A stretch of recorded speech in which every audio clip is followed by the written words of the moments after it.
Fauji release date ని fix చేసిన makers మరోసారి డిసెంబర్ సెంటిమెంట్ ని నమ్ముకున్న pan India star Raja Saab disappoint తో మరి పాన్ ఇండియా సెంటిమెంట్ కలిసి వస్తుందా? Watch this video.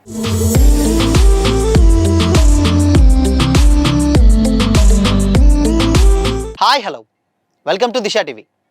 సలార్, కల్కి 2898 AD వంటి back to back global block బస్టర్లతో బాక్సాఫీస్ వద్ద రికార్డుల వేట సాగించినటువంటి pan India super star Prabhas ఈ సంవత్సరం సంక్రాంతి కానుకగా వచ్చినటువంటి రాజాసాబ్ మూవీతో ఎక్స్పెక్ట్ చేసినటువంటి సక్సెస్ ని అందుకోలేకపోయారు. అయితే ఆ పరాజయాన్ని పక్కన పెట్టి ప్రజెంట్ ఆయన స్పిరిట్, కల్కి 2 అండ్ అదేవిధంగా ఫౌజీ వంటి అత్యంత ప్రతిష్టాత్మకమైనటువంటి సినిమాలతో ఫుల్ బిజీగా ఉన్నారు. ఈ క్రేజీ ప్రాజెక్టులలో స్పిరిట్ ఇప్పటికే అప్డేట్లతో దూసుకుపోతుండగా లేటెస్ట్గా హను రాఘుపతి డైరెక్షన్లో రాబోతున్నటువంటి ఫౌజీ మూవీ కూడా తన రిలీజ్ డేట్ని ఫిక్స్ చేసుకున్నట్లు ఫిల్మ్ నగర్ టాక్.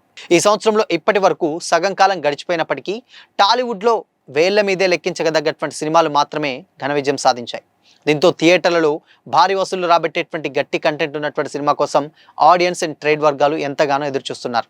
సీతారామం వంటి క్లాసిక్ హిట్ అందించినటువంటి హను రాఘోపడి ఈ సినిమాకి డైరెక్టర్ కావడం, స్వాతంత్ర్యానికి అదేవిధంగా పూర్వం జరిగేటువంటి పీరియాడిక్ వార్ బ్యాక్డ్రాప్ తో ఈ కథ రూపొందడం వల్ల ఫౌజీపై టాలీవుడ్ లో మంచి ఎక్స్పెక్టేషన్ స్టార్టింగ్ నుంచే ఉన్నాయి. అయితే నిజానికి ఈ సినిమాను ఈ సంవత్సరం ఆగస్టులోనే రిలీజ్ చేయాలని మూవీ టీం భావించింది. కానీ భారీ యాక్షన్ సీక్వెన్సెస్, గ్రాఫిక్స్ మరియు విజువల్ ఎఫెక్ట్స్ పనుల కారణంగా అక్టోబర్ లేదా నవంబర్కు వాయిదా పడొచ్చని కూడా ప్రచారం జరిగింది. అయితే లేటెస్ట్గా అందుతున్నటువంటి సమాచారం ప్రకారం మేకర్స్ ఎట్టకేలకు డిసెంబర్ 3ను worldwide release date lock చేసుకున్నట్లు తెలుస్తుంది. దీనిపై త్వరలోనే అఫీషియల్ అనౌన్స్మెంట్ రానున్నట్లు సమాచారం. సినీ ఇండస్ట్రీలో డిసెంబర్ నెలకు ఒక ప్రత్యేకమైనటువంటి సెంటిమెంట్ ఉంది. గత కొన్నేళ్లలో చూసుకుంటే అఖండ కావచ్చు, Pushpa the rise and Salaar, Pushpa 2 the rule వంటి సినిమాలన్నీ కూడా బ్లాక్ బస్టర్ హిట్ అయి డిసెంబర్ నెలలోనే రిలీజ్ అయ్యాయి. అయితే బాక్సాఫీస్ వద్ద ప్రభంజనం సైతం సృష్టించాయి.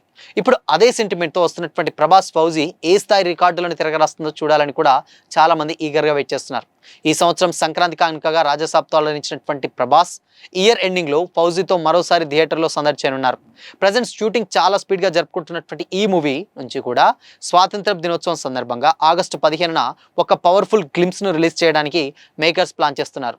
ప్రభాస్ను మునిపెన్నడు చూడనటువంటి ఒక అత్యంత శక్తివైనటువంటి ఒక రోల్లో ఒక విజువల్ వండర్గా ఈ గ్లిమ్స్ ఉండబోతుందని అయితే మూవీ యూనిట్ ధీమా వ్యక్తం చేస్తుంది. ఈ మూవీలో ప్రభాస్ పక్కన ఇమాన్వి ఇస్మాయిల్ సైతం హీరోయిన్గా యాక్ట్ చేస్తుండగా అనుపమ్ ఖేర్ అండ్ మిథున్ చక్రవర్తి, జయప్రద అండ్ భానుచంద్ర వంటి star actors important characters play చేస్తున్నారు. Mythri movie makers and banner పై నవీన్ యర్నేని, వై రవిశంకర్ భారీ బడ్జెట్తో టీ సిరీస్ సమర్పణలో అంతర్జాతీయ ప్రమాణాలతో ఈ సినిమాని నిర్మిస్తున్నారు. విశాల్ చంద్రశేఖర్ మ్యూజిక్ ఈ సినిమాకి పెద్ద ఎసెట్ గా మారబోయేటువంటి ఛాన్సెస్ డెఫినెట్ గా లేకపోలేదు. ఎందుకంటే స్టిల్ ఇప్పటి వరకు చూసుకున్నట్లయితే రాజాసాబ్ మీద చాలా ఎక్స్పెక్టేషన్ పెట్టుకున్నారు, బట్ అది వర్కౌట్ కాలేదు.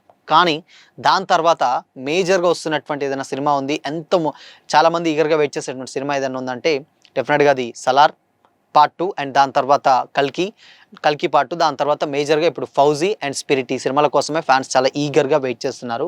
సో ఈ సినిమాని డెఫినెట్గా ఫౌజీ ఇప్పుడు వీటన్నిటికంటే ముందుంది కాబట్టి ఎప్పుడెప్పుడు ఏ అప్డేట్ ఇస్తారా అని 1000 కళ్ళతో ఎదురు చూస్తున్నారు ఫ్యాన్స్. సో ఇప్పుడు వాళ్ళందరికీ డెఫినెట్గా ఒక మంచి ట్రీట్ ఇవ్వడానికి మరొక్క నెలలో ఫౌజీకి సంబంధించినటువంటి అప్డేట్ అయితే మన ముందుకు రాబోతుంది. సో మొత్తంగా డిసెంబర్ నెలని మరోసారి నమ్ముకుంటే డెఫినెట్గా పాన్ ఇండియా రేంజ్లో ఎంతో కొంత ఇంపాక్ట్ ఉంటుంది. అండ్ ఆ పాన్ ఇండియా రిలీజ్ డేట్ అయినటువంటి సినిమాలన్నీ కూడా కలెక్షన్ల వర్షం కురిపించాయి కాబట్టి సో ఇప్పుడు ఆ సినిమా కోసం చాలా మంది ఈగర్గా వెయిట్ చేస్తున్నారు. సో మేబీ డిసెంబర్ 3న ఫౌజీ రిలీజ్ కావచ్చు అన్నటువంటి టాక్ చాలా గట్టిగా వినిపిస్తుంది.